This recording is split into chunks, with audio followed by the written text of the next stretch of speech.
I've got quote after quote after quote of people talking about walking around the Tenderloin, different areas, but certainly there, needles on the street, drug addicts laying in the gutter, defecating on the sidewalks, businesses having to close, etc. Is what you're proposing something that's designed to stop that and clean that up? Yes. And first of all, if I could just say the Tenderloin's gotten a lot of national news in the last year. I don't live in the Tenderloin, although my colleague in the assembly who represents this part of San Francisco does live in the Tenderloin, Assembly Member Matt Haney. But I spend a lot of time in the Tenderloin. My office is right at the edge of the Tenderloin. I'm just there a lot. So I see all of this and experience it with my own eyes, even though I admittedly do not live there.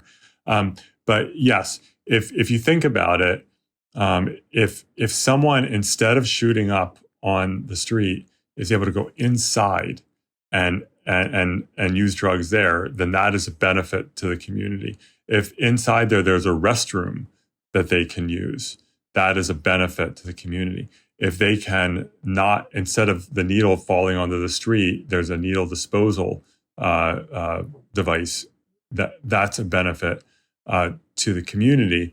And so the goal here is to improve street conditions, not to have them degenerate, because they're problematic now. And I'm not saying this is a silver bullet. I want to be very clear. There's no such thing.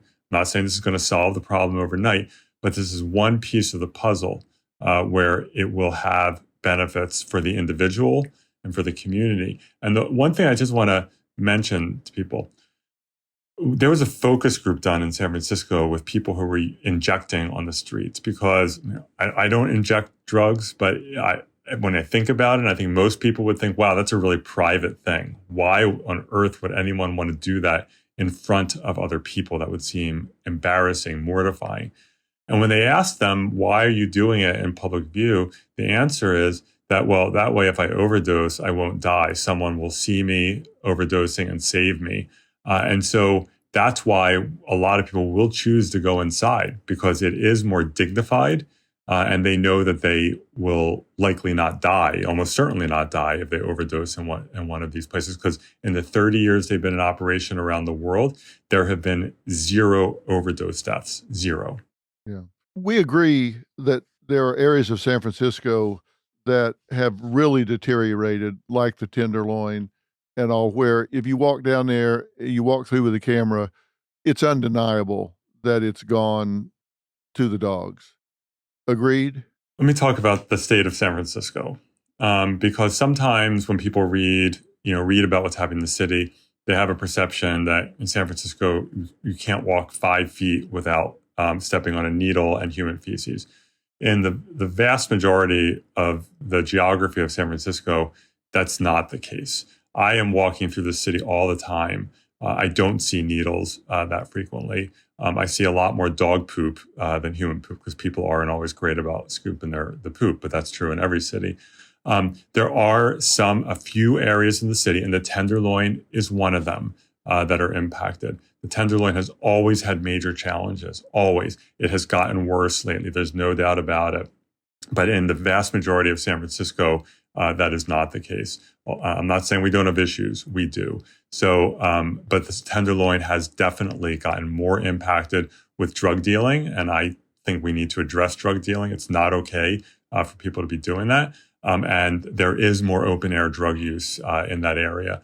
And that's why we need to reduce that. Absolutely. Why is that? And I know, because I've been to San Francisco in recent times, and there are areas of it that are like it's always been. The beautiful, stunning views, beautiful.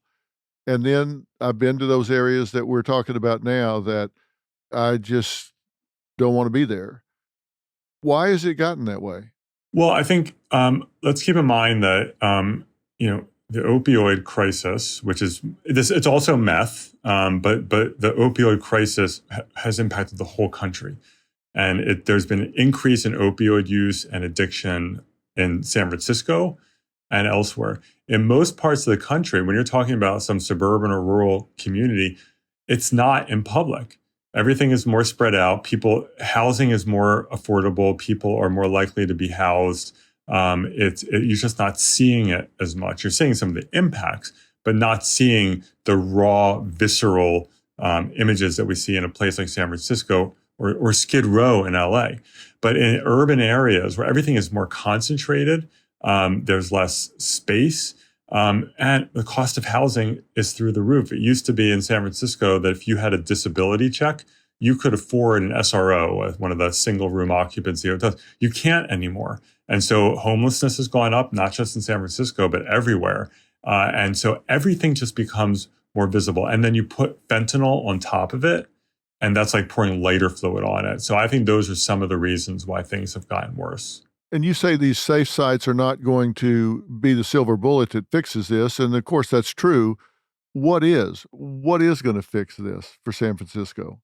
San Francisco and elsewhere, we need a lot more access to treatment. It is so hard. And we do a lot of the work I do in legislatures around mental health in general, and addiction is sort of a subset of mental health, access to treatment. If someone needs you know this, right? This is your world. Getting access to a therapist, to a psychiatrist, to someone to work with you in recovery is really, really hard, even for people with resources. And if you don't have resources, it's beyond hard. And so we don't provide enough drug addiction treatment in this country, and we need to make it much easier for people to access treatment. We need to get people into housing. And in California, as you know, it is a deep crisis that we're in, and it pushes people onto the streets.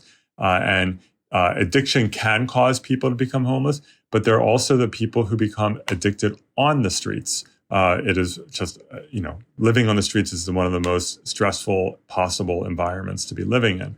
And so we need to do all of these things. And we need to, and my view is once we have safe consumption sites, we should be much less tolerant of people using on the streets and be willing to say to people, you know what, there's a place you can use over there and it's going to be clean and better and they'll help you with what you need, but you can't do it here anymore. And so it gives us that opportunity to be, a little more persistent with people to say you can't use drugs in public. We have a place you can go. Well, I couldn't agree with you more that there has to be more readily available and more plentiful sites for people to go to access treatment, whether it's inpatient rehab or intensive outpatient programs.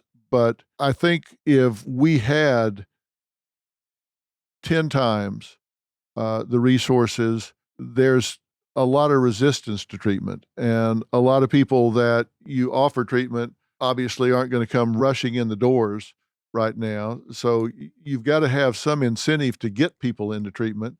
And if they've got a choice between, okay, I can go to a safe consumption site and continue to take my drugs, I don't have the concern that I'm going to overdose. That's been taken off the table. So the stakes have lowered. My life is not on the line for overdosing or poisoning myself because they're testing these drugs for me. Or I can go the steeper hill and go into rehab. What's their incentive to take the steeper hill and go into rehab? Well, in some ways, the steepest hill is to be using in a filthy street environment and where you're risking your life every time you shoot up.